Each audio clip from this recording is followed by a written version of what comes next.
In today's video, I will show you how to fix push notifications not working on iPhone after iOS 18 update. So let's get started to follow these steps to fix it.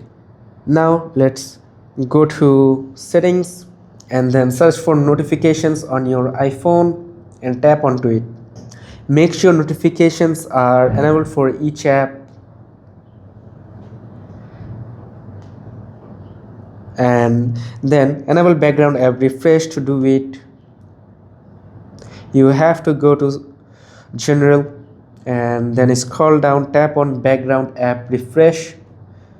Here is it, and on the background app refresh on Wi-Fi or cellular data for apps that need notification.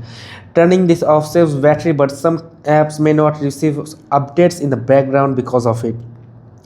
Also check focus mode and do not disturb. Open the control center, hold the focus mode option, and you can see the do not disturb or any focus mode is turned off to avoid blocking notifications. Also check internet connection of your iPhone.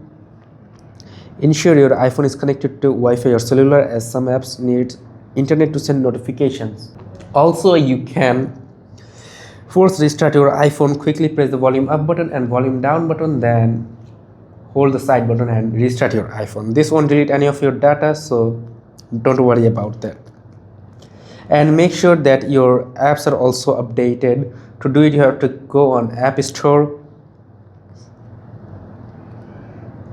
and then click on your profile icon at the top right corner,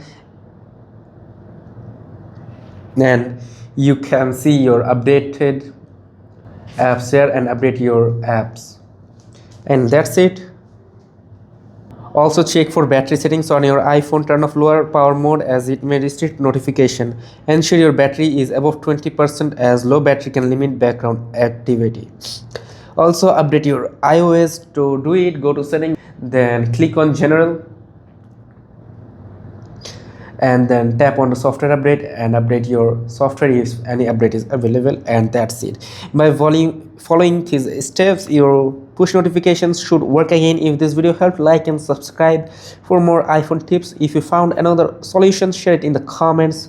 Thanks for watching. See you next time.